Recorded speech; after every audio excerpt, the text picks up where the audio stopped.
Hello and welcome. Today in this video, we're going to be just sort of scratching the surface of a branch of mathematics called differential equations. Now, taking what we know from differential calculus and integral calculus, we can at least start to see where this might be applicable in other sciences or in sort of a natural phenomena. We're often not as concerned with the current value of some quantity or some physical property. A lot of times we're kind of interested in knowing what's happening to it. How is it changing? Now that is your differential calculus there. That's talking about the rate of change of a quantity. But we do often find in some sort of study that we have the rate of change of a quantity being related to its current quantity. So it's really like we're talking about the rate of change of a function with respect to the current value of that function. Now let's see a couple examples of where this differential equation comes from, and then we can start thinking about how we might want to use integral calculus to solve them, or at least to try to visualize those solutions. So with scientific experimentations, we're often looking for kinds of relationships that describe how quickly something is changing, the rate of change of a quantity. And these are often given in the form of a differential equation. Now, before I define what a differential equation is, let's take a look at a couple examples. One fairly quick example is talking about natural growth. And what we're saying here is we might find that the rate of growth of some population is proportional to its current size. Now, that's not always entirely accurate, but we can imagine maybe a couple examples where that could be fairly practical. If you want to think on a very small scale, then we might think about bacteria. And if you have lots of nutrients for the bacteria to grow, then you may start off with a small culture of bacteria. And as you start getting more bacterial cells, then they start to duplicate and replicate, and the population starts to increase in size quicker and quicker. And that is, again, proportional to how much bacteria you currently have. Or if you want to think at a little larger scale, you could think about introducing a bunch of frogs to an island with lots of natural resources but no competition. And you can even apply this to finance if you have money invested. The more money that you invest, the faster your investment grows. Now, let's come up with a little way to turn that into an equation. Our function here is going to be the population at time t. So let's define p of t to be a function of population at time t. And that means that t is our independent variable. Now, as we're talking about the rate of growth of this population, we're talking about p prime of t. But in most of these circumstances, it may be a little easier to actually use our Leibniz notation. The rate of growth of a population would be dp dt, and that could be something like cells per hour of bacteria. That is proportional to the current number of cells. And whenever we say is proportional to, that means it's equal to some constant multiple of the other value. In this case, the rate of change of p is a constant multiple of p. That k we call the constant of proportionality. And we're going to see a lot of constants here to represent those relationships. Now, that's a fairly straightforward differential equation. We'll learn how to solve that one in a future video. But let's take another look at a classic example. Newton's law of cooling says that the rate of change of the temperature of an object which has been removed from a heat source is proportional to the difference between its temperature and the temperature of its surroundings.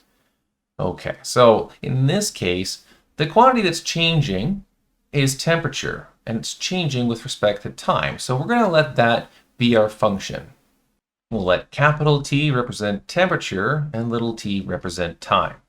If we're talking about the temperature of its surroundings, though, at least to make this a little bit simpler, let's assume that the temperature of the surroundings, or the temperature of the environment, is constant. So here, T sub S could be the temperature of the surroundings, or the environmental temperature. We can think about that as being like room temperature, and we're taking a hot cup of coffee and putting it into that room and letting it cool down. It's going to cool down more quickly initially because of a large difference between the temperature of the coffee and the environment. But as it gets closer to the room temperature, then it's going to be having a slower rate of cooling. Now, once again, we've got this constant of proportionality. the rate of change of temperature is proportional to the difference between temperature and the environment around it. And you'll also notice that I'm not using just k, but negative k, so that I can have a positive proportionality constant, and also ensure that when temperature is larger than the surroundings, that my rate of change of temperature is negative. I'm cooling down. You can even flip this equation around and think about this as Newton's law of heating up. If the temperature is less than the surrounding temperature, T minus Ts is negative. Multiply that by a positive constant K and this minus 1 in front of it, and we'll end up seeing that our rate of change of temperature is positive to indicate that the temperature is increasing. And this is another equation that we can also try to solve in a future video. Now, both of these equations involve the first derivative of some unknown function and the function itself. So let's talk about that for a moment. That's really what gives us what we call a first order differential equation. Now, a differential equation is just like any other equation. It has a solution of some form, but in this case, it's actually in terms of some function of our independent variable. And we've seen a couple examples, population in terms of time or temperature in terms of time. That's some function we're trying to determine, and our equation gives us a relationship between that function and one or more of its derivatives. And so far, we've only seen equations involving the first derivative of a function. The order of a differential equation is the order of the highest derivative in the equation. So going back to these two examples, we see dp dt and p. Well, remember that p is actually a function of time, and we say dp dt to mean the rate of change of population with respect to time. But there's no second derivative there, so that is a first order differential equation. And in Newton's law of cooling, we have our unknown function temperature in terms of time. We see dt dt, but that means temperature with respect to time, and that's the first derivative of our temperature function. We don't see any higher derivatives, so that is also a first derivative. Well, let's take an example from physics and take a look at a second order differential equation. Now, there's actually two parts to this particular example. On one part, we have Hooke's law, that is another proportionality kind of example, a relationship between the force applied to a mass by a spring and the displacement of the spring from its natural length. Now, the force will go in the opposite direction. So just like how the rate of change of temperature was in the opposite direction to the difference between the temperature and the surroundings in Newton's law of cooling, we'll have a similar kind of negative sign that shows up in this relationship. Now, in Hooke's law, our function that we're talking about will be displacement of this mass at a certain time t. So let's let x of t be the displacement of the spring from its natural length in terms of time t. Well, let's maybe just draw a picture there so you can kind of understand what that would look like. Here we have a picture of a bread block with some mass on that spring, and it's resting at a position x equal to 0. That would be its natural length. And as we stretch the spring to this blue position, now that the blue spring is stretched, you end up getting a force in the opposite direction. Okay, well, right off the bat, we can at least make a little equation out of this. We would have the force at time t is equal to some constant of proportionality times the displacement at time t, but in the opposite direction. So we have a negative sign there so that this k, this proportionality constant, can be positive. In fact, we actually just called that the spring constant in this application. Now, what about on the right here? We have Newton's second law. Force is equal to mass times acceleration. Well, that's going to give us force applied to the mass as a function, f of t. But we also have mass, let's let that be m, and we have acceleration. But remember, acceleration of this mass is actually just the second derivative of its displacement. And so f of t is equal to m times the second derivative of x. Now, let's put those two equations together, and we can choose whether or not we want to use function notation or Leibniz notation for this. Combine them together, that gets us mass times the second derivative of displacement with respect to time is equal to negative k, the spring constant, times x at time t. And so this becomes a second order differential equation. And now I'm assuming that there's no other forces here. So you see I made this a frictionless surface. But if we wanted to, we could go ahead and add additional forces into this and make an even more complicated second order differential equation. But anytime that we are doing a relationship between position and acceleration, you can see that we've got a second order differential equation. Now, you might be wondering, how on earth do you solve a differential equation? It's not exactly, unfortunately, a straightforward answer. There are lots of different strategies for solving differential equations. And like I say, it's pretty much just a whole branch of mathematics that you can get into. But what we can do is take a look at examples of solutions. That's kind of a good place to start. If you have something that appears to be a solution, how would you check and make sure that it does in fact satisfy the differential equation? It's like taking a normal equation. You just have to substitute the solution in and make sure that the left-hand side and the right-hand side of the equation both give the same value. Except that in this case, we're actually trying to solve for a function. So you can't just plug something in and get the same number on both sides. You have to plug a function and its derivatives into the differential equation and get the same expression on both sides. So let's try a couple examples out and give an idea about how you could check that a solution is in fact correct. Let's suppose that you're given the differential equation from natural growth. The rate of change of a population with respect to time is equal to k, some constant, times the population at that time. Well, you may have already seen some examples of natural growth in the past without even touching the topic of differential equations. If something is continually increasing faster as the population is growing, you might already be thinking about exponential growth. And you're on the right track. Remember that we have e to the x as our natural exponential function. So that's kind of where it gets its name.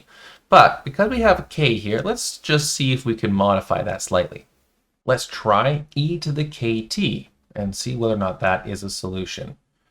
Okay, when we plug that in, it's not just a matter of plugging p wherever we see p. You see that we also have the rate of change of p on the left-hand side, and that is something that we might want to calculate ahead of time.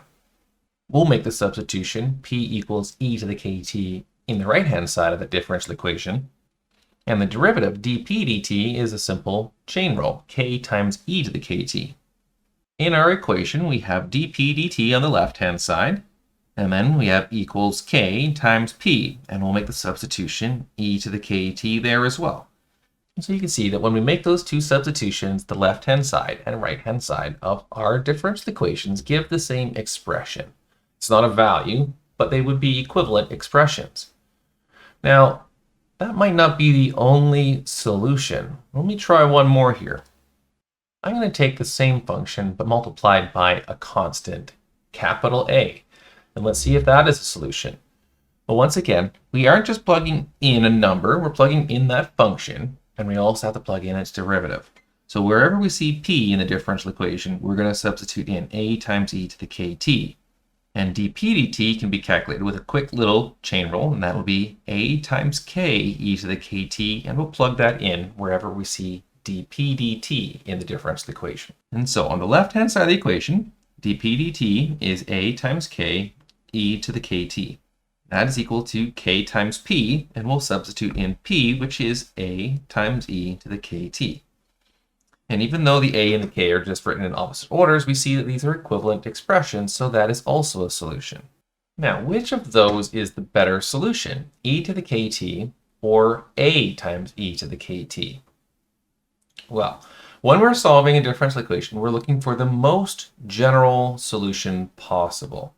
So this second solution here is actually the ideal solution to that differential equation, because the first example, where we just have e to the kt without that constant a in front, is really just a specific example of the general solution a e to the kt. A general solution to an nth order differential equation should have n arbitrary constants. And this is a first order differential equation, so the general solution should have one arbitrary constant. Here, the constant k is not arbitrary. That is because k was a constant that was already given to us in the differential equation.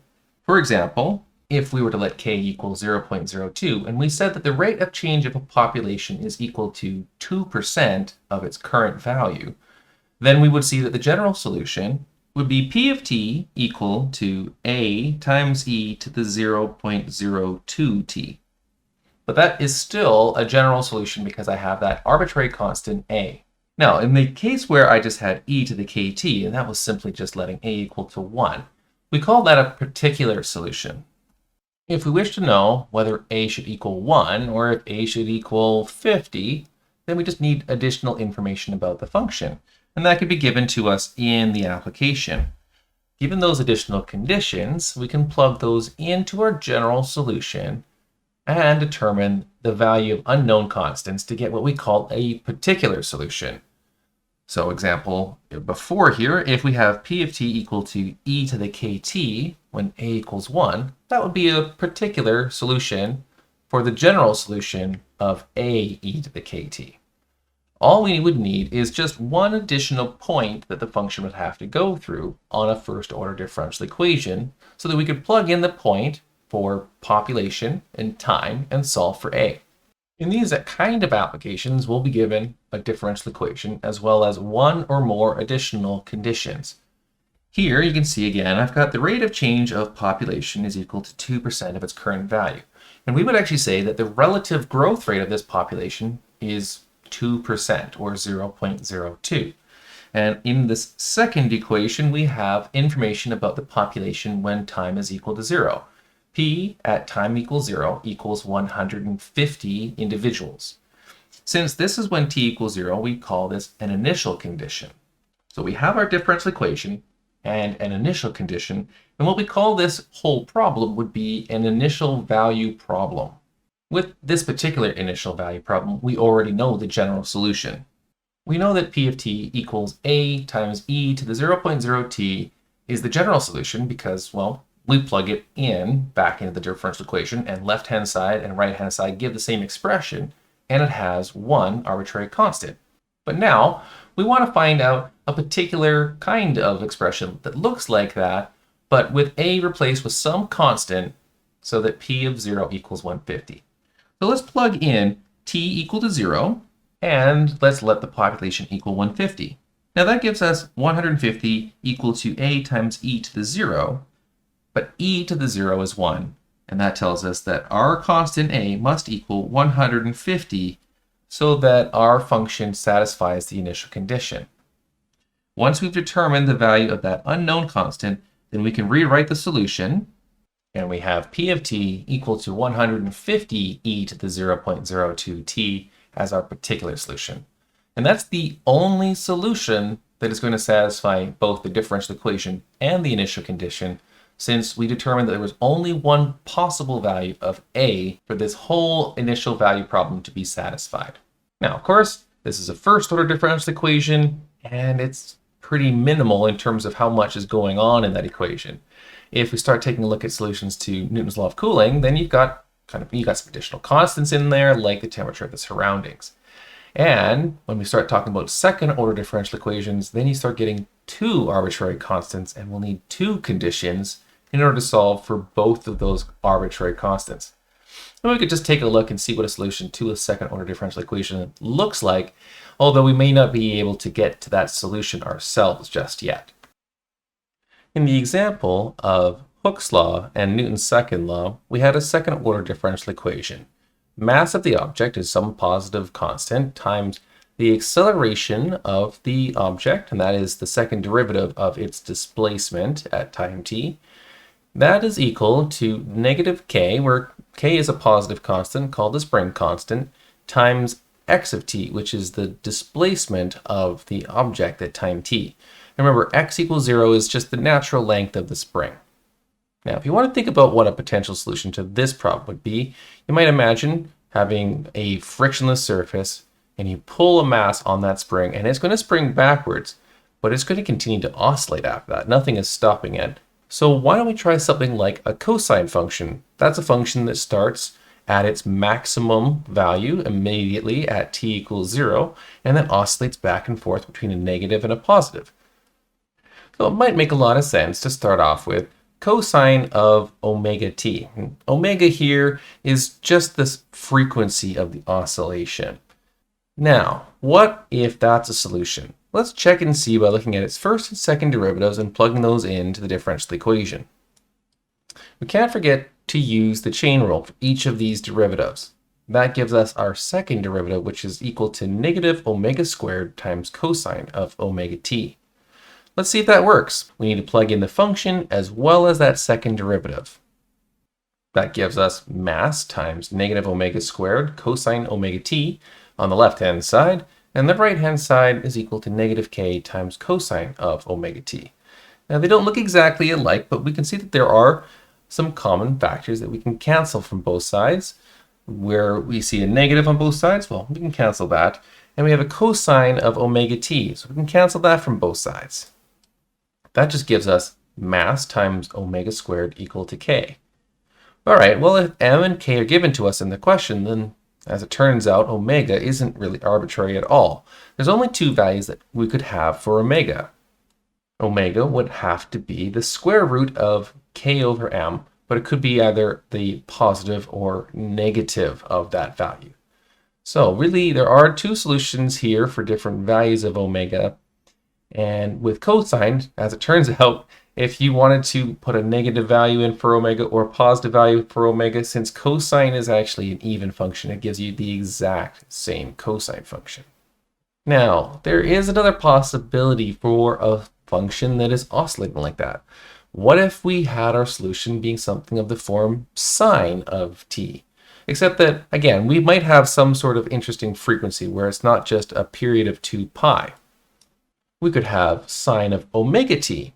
In that case, well, it'd be like the normal sine function, but instead of its period being 2 pi, we're stretching it or shrinking that. So our new period would be 2 pi over omega. Let's see if that might be a solution. We'll have to use the chain rule a couple times to get the first and second derivatives. And we see a kind of a similar looking relationship, the same kind of thing that we did with cosine here. And if we plug that into our differential equation, we'll see again that this is a solution, but only when omega is the same values, a positive root k over m or a negative root k over m. Okay, well, it's not an arbitrary constant. These omegas can be determined by the values of m and k given to us in the question. So how do we get the general solution? Well, as it turns out, since we found two particular solutions, we can actually get a general solution by taking a linear combination of those two solutions. So really what we'll do here is we'll take a constant multiple of our cosine omega t and a constant multiple of our sine omega t and add them together. Let's choose a constant a times cosine of omega t and a constant b times sine of omega t. Now, let's see if that's a solution. Well, we'll have to calculate the first and second derivatives again, and be careful. There's a lot of chain rules and negative signs that come in there. And then we will plug in that second derivative on the left-hand side and the function itself on the right-hand side. Let's see what that gives us. Well, it gives us quite a bit of a mess, but there are some common factors that we can either factor out or cancel from both sides. On the left-hand side, we have a common factor of omega squared, and we can factor that out. We also have a common factor on the left-hand side of negative 1, but that factor is going to cancel the negative sign on the right-hand side. Once we've gotten rid of the negative signs, you see that we also have cosine omega t plus sine omega t on both sides of the equation, so those can cancel out. And after all of that cancellation, we're left with the same relationship as before. M times omega squared must equal k. And so this is a solution for the same values of omega again. Omega has to be the positive root of k over m or the negative root of k over m. But this time around, we've got a general solution. You can see here I have put a little box around x of t because this is a solution that satisfies the differential equation and has two arbitrary constants. All we would have to do to get a particular solution is get two pieces of information from this. we could maybe just start off with an initial displacement. That would be x at time 0. And maybe we know an initial velocity. That would be x prime at time 0. Two pieces of information will allow us to solve for a and b with two equations and cycle back, plug those numbers in, and get a particular solution. Well, now that we know kind of how to check to see if something is a solution to a differential equation, we're still kind of leaving the question unanswered that you're probably already asking, which is how do we solve them? Well, we'll get an idea in the next couple videos of how to just start getting some solutions. We can start off by looking at visualizing how a solution should look, and that's only so satisfying because that's not really going to be a solution. That's just visualizing it. But then we will be able to solve a few differential equations in the case where things are set up relatively nicely to use integration techniques to solve. But even there, that's just getting into the very basics of differential equations. They can go on, and some of them require some higher or more advanced techniques to take a look at solving. So stay tuned. Thanks for watching, and I'll see you in the next video.